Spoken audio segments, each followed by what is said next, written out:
has got to be the most exciting spectator sport known to man. Here's Air Race World Series.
From the warm seas of the southern Gulf, Abu Dhabi, the capital of the United Arab Emirates, and providing the perfect backdrop for round one of the inaugural Red Bull Air Race World Series.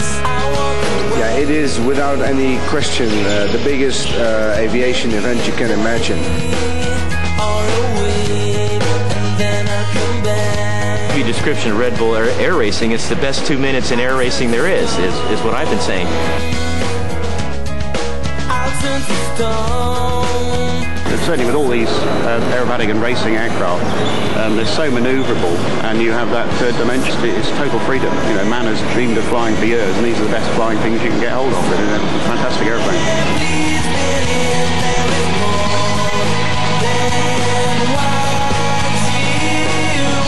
It's the dream for a pilot. It's a dream for an aerobatic pilot, and dream for, I think, any pilot.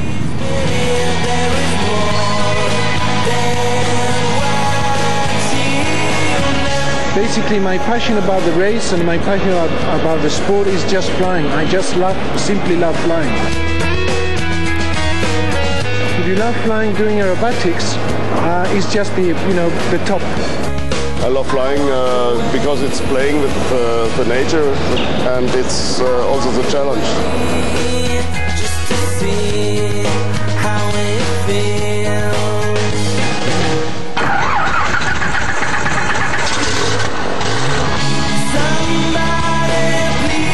This is very exciting stuff. You have things zipping by at 200 miles an hour, you're pulling 10, 11 Gs, you're 20 feet off the ground. I mean, how could it be anything but exciting, both in the cockpit and from a spectator standpoint?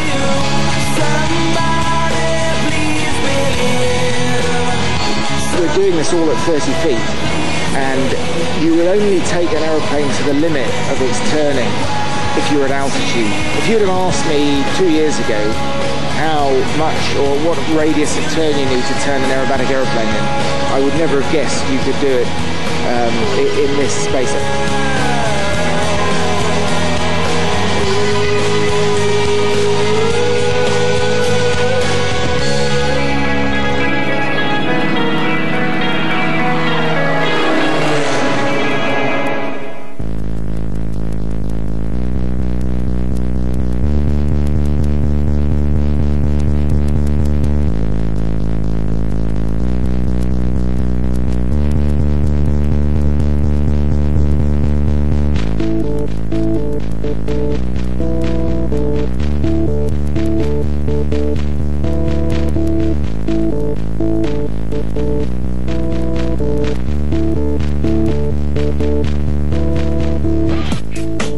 For the world's 9 best pilots, the day of reckoning has arrived. Final preparations and mounting tension, leaving little doubt they've all come for the same thing, to taste victory. But each knowing their nerves of steel are about to be put to the ultimate test like never before. And each now ready to do whatever they must to become the first ever air race world champion. I've forgotten everything. While speed is essential, so too precision. The pilot who can fly his plane through and around the tight course of obstacles while performing mandatory maneuvers in the fastest time with the fewest penalties will win. And the rules are simple. A time penalty system means precious seconds will be added for every pilot mistake. A 10 seconds penalty applies for any plane over the 370 kilometre speed limit at the starting line, or for touching any obstacle with a wing, missing a gate completely, or failing to carry out any manoeuvre. 3 seconds will be added for an incomplete performance of any manoeuvre, or for flying through a gate incorrectly. And pilots can expect 2 seconds penalty for each pass through a previously destroyed gate. So while danger is ever present, safety is never compromised. All of the specially designed pylons are filled with compressed air and will collapse immediately should a pilot misjudge his line.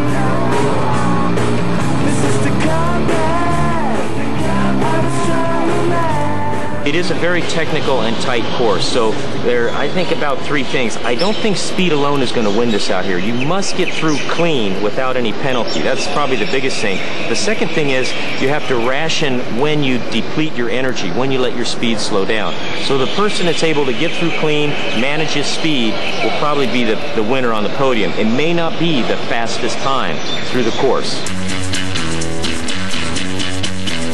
For the 9 pilots, their day began with the morning's qualifying session.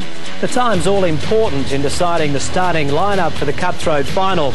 And Frank Versteeg, the slowest qualifier, meant he would be first out in the final for a chance at one of just 4 places in the super final. The Flying Dutchman, desperate to turn around his qualifying form, and this time made a perfect run. But his time of 1:51.83 not likely to be fast enough. America's Kirby Chambliss next out, a winner of 2 races last year and a favourite to take out this event. But a 10-second penalty for missing a gate would cost him dearly. 1:52.11, way off the expected pace.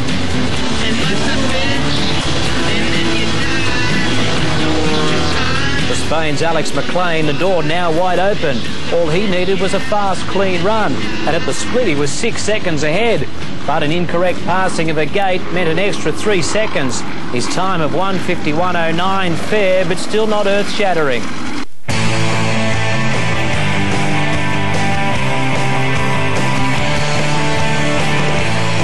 America's Mike Mangold now seizing the moment, attacking the course with all he had. Just 1 penalty for a mistake in his vertical roll manoeuvre, but he was literally flying and smashed the times before him by almost 6 seconds.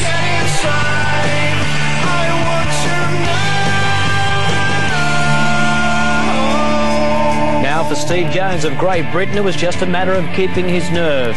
Smooth flying, his trademark, he was guiding his machine around the tight Abu Dhabi course with precision and skill. And by the end, he was in the lead by less than a second. Now the spiritual father of air race, its inventor Peter Bergenier, showed how it's to be done. Leading on every front, not a single error. His G-force ranking also the best, and a red-hot time of 1:37.47, more than 7 seconds better than his nearest rival. Great Britain's Paul Bonhomme pushing it to the edge. 1 wrong passing of a gate, though, costing him 3 seconds. If not for that, he would have been in the lead. But for now, at least, still in the top 4. Rugged Frenchman Nikolai Ivanov then with a clean, fast run and forcing his way into 2nd place, and with it a guaranteed place in the super final. Germany's Klaus Schroth, the fastest qualifier, meaning he was the last to attack the course in the final. He was well on track for a place in the super final, in front of the split before a mistake at one of the last gates cost him 10 seconds and a place in the super final. So Bergenier, Ivanov, Jones and Mangold would fight it out in the super final. For the 5 who missed out, mistakes costly.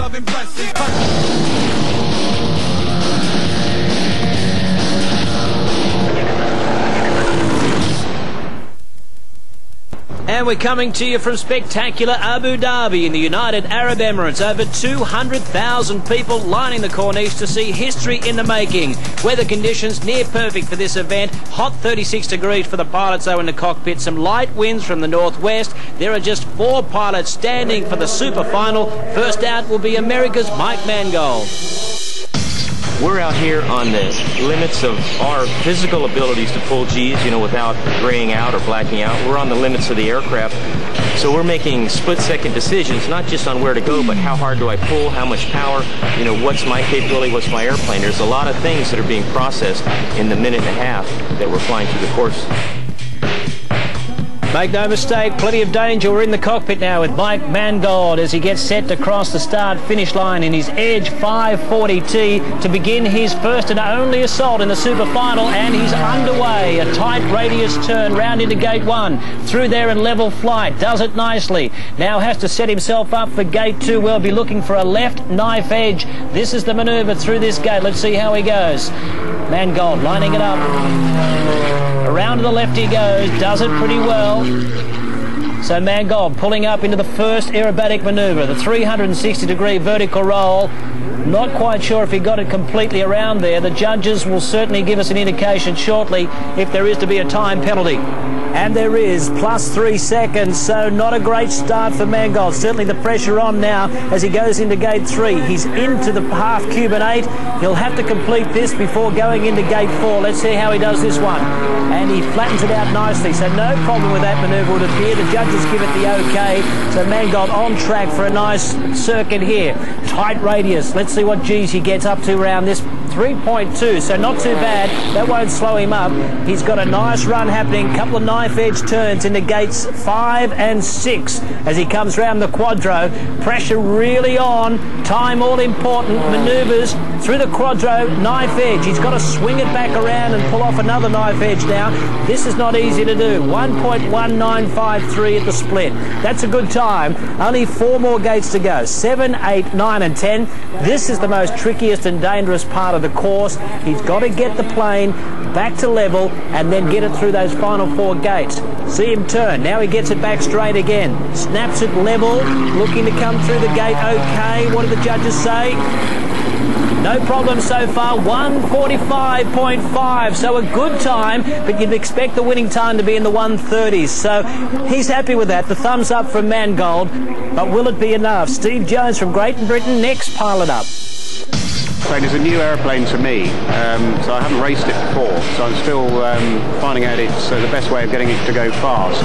But I think smoothness is what I try and do. Trying not to move the controls too much, which that would create drag. So I think smoothness of flying is what I'm trying to do. So in the cockpit now, the ever graceful Steve Jones in his extra 300S plane, a top speed of 405 kilometres an hour. 345 he was at the start finish. You don't want to be over 370, otherwise a penalty. No such penalty for Jones. He's through gate number 1 successfully. A very tight arch. It's a right turn. Then they'll have to flick the plane back to the left for a left knife edge. 90 degrees bank, and does it successfully. So Jones looking good. Mangold has set the standard of 145 thereabouts. Let's see what Jones can do. Into the first manoeuvre, 360-degree vertical roll. We know Mangold had a problem with this, but Jones doesn't look like there is any such problem for him through gate 3. On track. Nicely, Jones is doing it at the moment. Into the half Cuban 8. Just a half loop it is. Straight the plane back up. Got to get down low for this gate number 4. And gets through it successfully. Little salute to the crowd as he goes past, and they salute him back. They're loving it here at Abu Dhabi. Now, Jones, nice tight turn. 6.38 Gs. That is tough on the body. 6 times more than your own body weight. How would you like to be experiencing that? That's what Jones is getting right now. Coming around to the quadro, a couple of knife edges required. We'll also get a split time. And we should get that shortly. The judge is happy with what they're seeing. Let's have a look. -3.64, so he is ahead of Mangold. Jones is absolutely screaming around this course. Not far to go. It's the final 4 gates. This is what they say the most difficult of the course, believe it or not. Very tight turns. A slalom course through gate 7. Got to get the plane back for gate 8. Did he just make that or not? We'll wait for a judge's call on it. Yes, he has been slapped with a 3-second penalty, but still good enough. Just over a second better than Mangold's time. 1:44.22 for Steve Jones, so he's in the lead.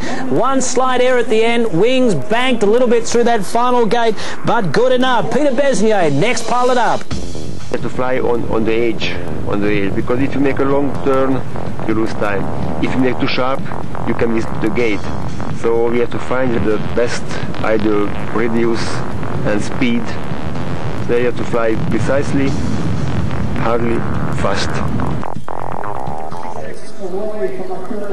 So the super final really hotting up. Peter Besnier in his extra 300S, top speed of 405 kilometres an hour. There's no doubt about it. He'll be wanting to get this very first event under his wing, so to speak. Excuse the pun, but Besnier hasn't invented this to give it to someone else to win. Great pilot, plenty going for him through the start finish. Let's have a look at his speed. 345 kilometres an hour.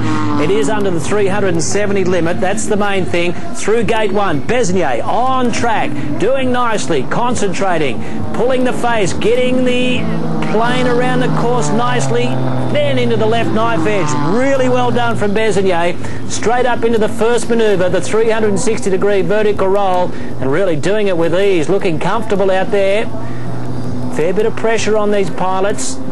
They've got to come back down out of this manoeuvre through gate number 3 and then straight into the half Cuban 8. Let's see how he goes. No problem through the gate. Over the top. Eyes his target back on the ground for gate number 4. Must get it level and between the gates. Does it nicely. The crowd, they get a terrific view of that. And Besnier snaps it back around to the left. Look at the G's. 7.04. The biggest G's pulled by any pilot so far.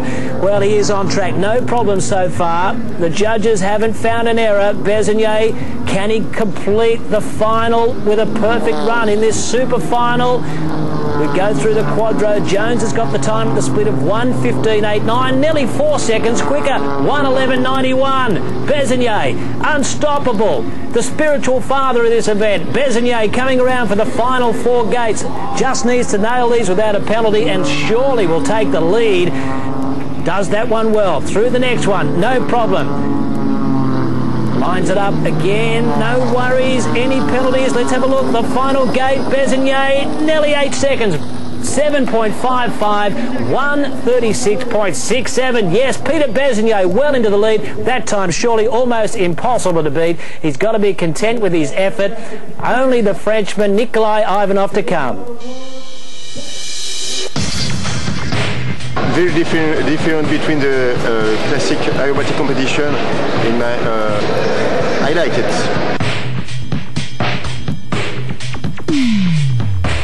Now to the final competitor, Nikolai Ivanov from France in his extra 230, one of the slowest planes but very manoeuvrable.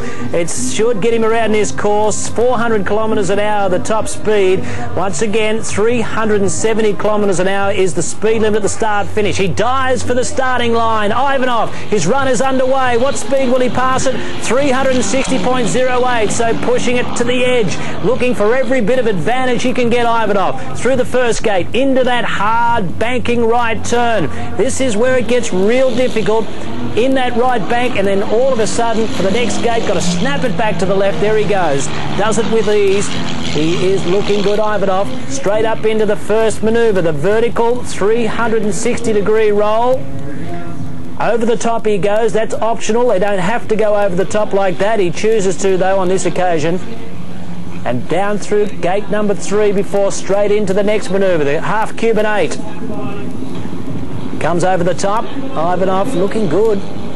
Yeah, this is a good run. Into gate 4 he comes. So far, no problems.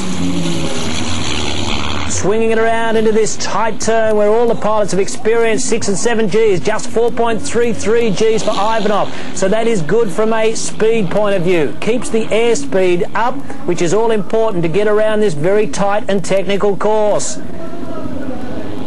Now Ivanov lining it up through the quadro. Should be able to get a split time shortly. Where's he at? Well, he's more than 4 seconds slower at this stage, and a 3-second penalty as well. Not what he needed. He really needed to try and pick up some time in this back half of the course. In fact, the opposite's happened. He's added 3 seconds and was already 4 seconds behind at the split. So almost impossible for Ivanov to make it up from here. The pressure just getting to him. The last pilot out, he knew what was in front of him. Another 3-second penalty for Ivanov. So that's it, 13 seconds slower, 1:49.77. So that means Peter Bergenier is the winner of the very first ever air race. And isn't he happy about that? Live pictures back at the hangar, the big thumbs up from Bergenier. Let's take a look at the replay of a couple of Ivanov's mistakes here. 2 3-second penalties, so 6 seconds in all for incorrect passes of 2 gates. In the end, well, he was still 14 seconds out, so confirming the result. Bergenier, your winner, 1:36.67, way ahead of Steve Jones by nearly 8 seconds. Mike Mangold from the USA in third.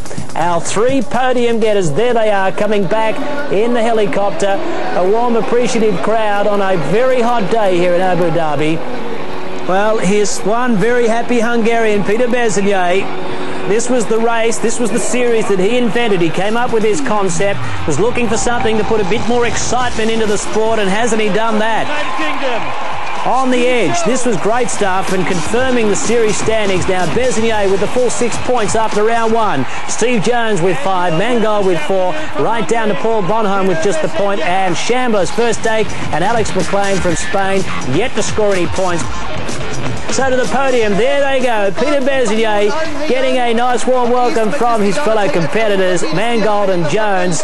Well deserved. He was the best pilot on the day. Will he be the best for the series? Well, that remains to be seen. But the Crown Prince, royalty here in Abu Dhabi, giving the victor the spoils, holding the trophy up aloft. And these people, this crowd, have never seen anything like this. Thousands of people lining out to see the very first ever Red Bull air race. There's your winner, Peter Bergenier from Hungary, first place. That was a very tough race. Till today, that was the most difficult track. It was quite technical track, but we enjoyed it so much. And also, even during the training, the results were very close between the pilots, just few seconds or sometimes few hundreds of seconds. So it was really tough, but we enjoyed it so much. So round 1 has been run and won. We now get set for round 2 coming up in Rotterdam in the Netherlands. Just one of many locations for this World Series, including San Francisco and Budapest in Hungary. But for now, from Abu Dhabi in the United Arab Emirates, it's goodbye.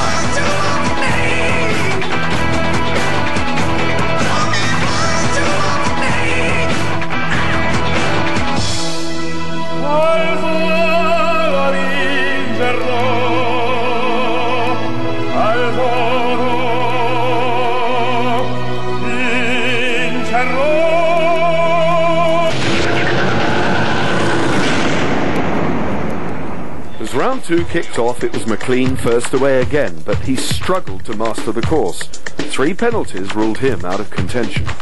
Home crowds or not, Frank Versteeg was unable to improve.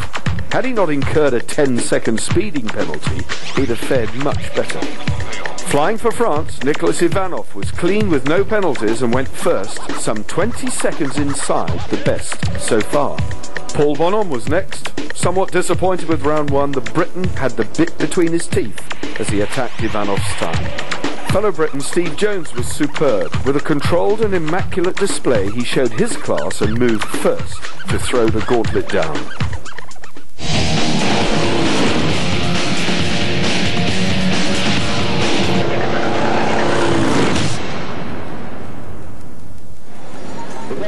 $700,000 people lining the banks of the Maas River here in Rotterdam, and this, the climax of the event, is what they've come to see. The 4 quickest pilots from round 1 about to add to their earlier times.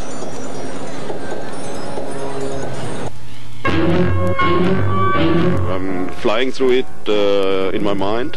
You have to feel the airplane even in your imagination to smell the whatever it is. You have to come as close as possible to the reality.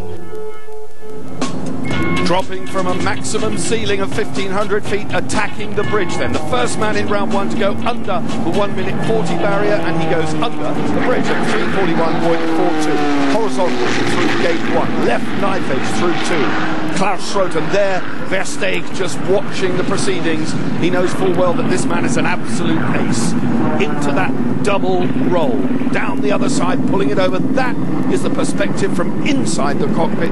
Goodness knows with the immense amount of G-force that these pilots undergo, how they can even maintain any level of concentration. A knife edge through gate 6, hard on the stick, climbing again. 10, 11 Gs at this point, feet almost going through the bottom of the aircraft. These very lightly built 650 kilogram, largely carbon fiber planes, level flight through 7, on through 8, level flight, then a dog leg and a knife edge through 9 and cranking it up high for the sky. Immense G-force at this point, into the half Cuban, just one roll on the way down, leveling it up again, a singular pass through gate 10 before he climbs again into another roll, a full roll. That's the perspective, looking back down now at the earth beneath. Klaus Schroth, this is a really good time. 250, 251, this is fast, this is very fast. Another half Cuban before the final run in through the 3 last gates. And approaching 12, it'll be straight through 12, a knife edge through 13, and interesting, Peter Bergenier just looking at the airfield, Red Bull International Airfield, very close to the proceedings here. The run in, the clock is running, the clock is running. He is well inside, under 10 seconds, and Schroth takes the lead. Your total time 3 minutes, 14 seconds, and 1:08. You're on first place. It's very similar feeling when I fly by my plane. The feeling is similar when I play piano. I know my instrument, I know what my instrument wants to do, and we are doing it together.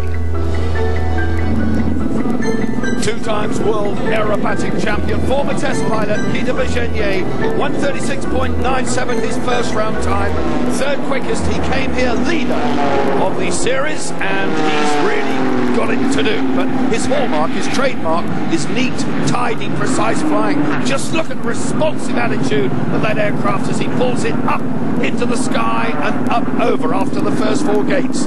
That double roll, heading down again. Time in the air is time wasted. The clock is ticking away. Get it down, Peter. Get it hard into gate 5. This knife edge through here, which he does very clean. Through 6 level, back on the stick again. That immense G-force, up and over. Klaus back at the airport, watching intently. All of this action is unfolding virtually on his doorstep. He knows his time is up there to be beaten, and he is desperate to keep his nose in front, but he's played his hand. There's nothing he can do. He just has to stand and watch. Bergenier looking really tight. A good knife edge out of 9 into that half Cuban, keeping it as low as he can, but also getting the attitude right on the aircraft, ready for the run down to gate 10, horizontal flight, back again on the stick, into a roll again on the way down, gate 11 beckons. The time looking good, the clock is running. He's quick, he's very, very quick. Is it going to be quick enough? One more half Cuban out of 11. They go on there, pull it back, because it takes a little while to get the aircraft level and lined up before the 3 gates approaching the finish. 3:04, Mike Mangold running through the motion in his head. These pilots get the course fixed in their brain, and I have to say, just as we in the commentary box have had to do, the bridge beckons, he goes second, he's outside 1.5 seconds, he goes second. Race control number 2, Peter. Your time is 3 minutes, 15 seconds, and 73. You're on 2nd place. For me, I've been doing, competition stuff for over 20 years and stuff, and it's just part of it. You can still be friendly, but like you said on race day, it's all about winning.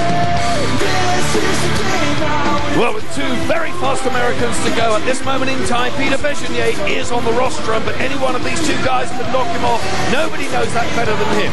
Kirby Chambliss. He is one of the favourites coming into this competition, and we've every reason to believe that he's going to live up to expectations. He's looking good. In the Edge 540, immensely powerful, this big 6-cylinder Lycoming engine, revving at about 2,800, but pulling an immense amount of horsepower. Over he goes, the clock is running.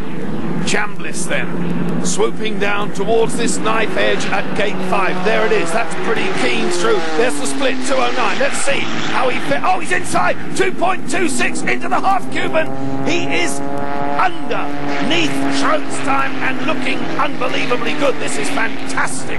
Now level flight through 7, level through 8, and then that critical knife edge through 9, which he must get. He's heading for 9 now, turns it right. He's hit the gate. He's hit the right-hand gate. We'll get a penalty. The judges will not have missed that. There will be 3 seconds added on for that at least, because he hit the... There it is. There it is. He has gone outside Schroeter's time. He's incurred the penalty. He's 4.6 over. Well, it's Rostrom now looking decidedly dodgy, and back at the airport, Klaus will be jubilant. Nobody likes to score at the misfortune of a fellow competitor, but hey, this is sport, and very competitive sport it is too. Kirby Chambliss has no alternative but to really go for it now. He will know that he clipped the pylon, so it's all about the the finish line. Peter Bergenier is not a done deal, but he can see his Rostrum hopes very much more alive now. Kirby running in through gate 14, sprinting. Look at the time. He's over. He goes third. He goes third with 1 still to go. Race control number 1, Kirby. Your time is 3 minutes, 17 seconds and 58 total. And you are on 3rd place. Thank you, Hunter. Well, this competition has really gone down to the wire, but this is where Kirby clipped the gate. The tail of the aircraft sliced through it, and it just went down. It was deflated, just like a balloon, specially manufactured. They're designed to collapse, and it did just that. But he'll have known how tight he was. He'd actually brushed the top of the cockpit. He was so close.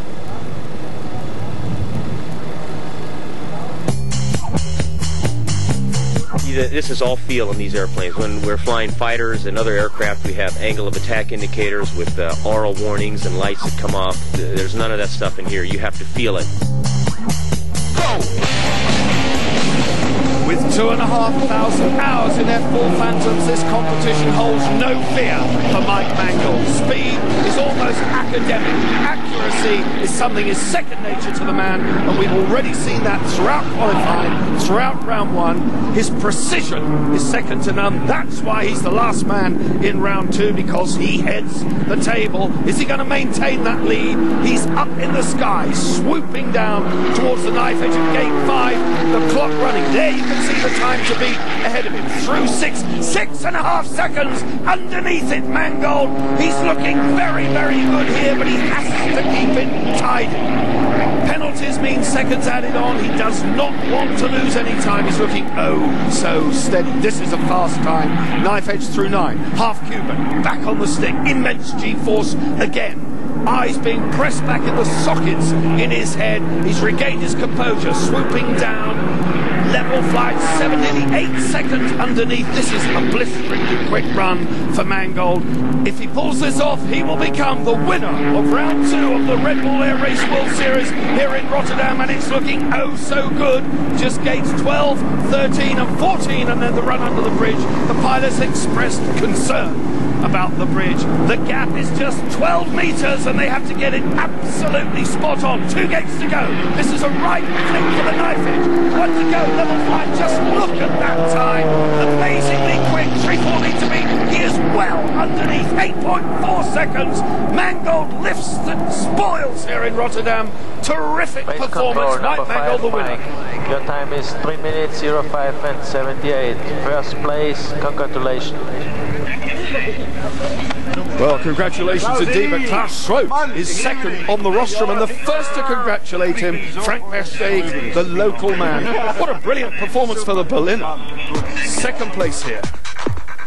Peter Bergenier, the Hungarian, first in Abu Dhabi, third here, but he will get 4 points for his efforts. Runner-up spot goes to Klaus Schroeter, and indeed a worthy performance. That has done his title challenge, the World of Good, but Mike Mangold, the undisputed winner here at Rotterdam, celebrates in style.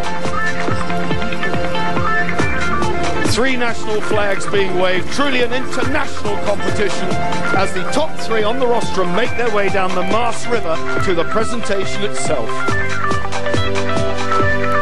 There it is confirmed. Mangold, Schroeter and Bergenier, the top 3. Kirby Chambliss clipped his tail on the tower as you saw. The penalty dropped him off the rostrum, nearly 2 seconds adrift. The champagne flows. Worthy 3 and Mike Mangold, El Supremo here today. What a great pilot he is. These celebrations are not a private affair because huge screens and PA systems are relaying the action to the hundreds of thousands of people, the Rotterdam citizens who have thronged the banks and have made the Air Race Series so welcome in their city. There it is confirmed. He goes joint top with Peter Vergenier at the top of the table.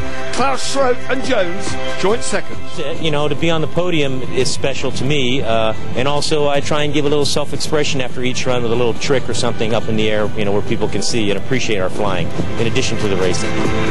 Well, what a great day we've all had. The Red Bull Air Race Series now moves off to other locations, including Ireland and Budapest. For more information, check out the website on redbullairrace.com. The next round, however, is from Zeltweg in Austria. Join us.